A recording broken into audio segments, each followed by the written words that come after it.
রংপুরকে হারিয়ে global super লিগে champion গানা। গায়ানা অ্যামাজনের হয়ে 67 রান করেন জনসন চার্লস।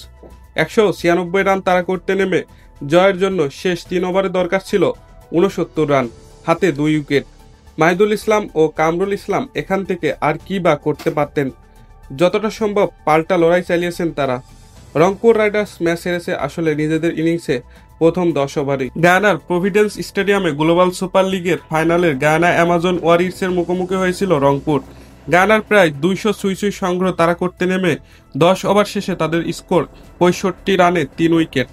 ইব্রাহিম জাদান, কাইল মার্স ও সৌম্য সরকারের মতো গুরুত্বপূর্ণ ব্যাটসম্যান হারানোর পাশাপাশি দ্রুত রানও তুলতে পারেনি রংপুর।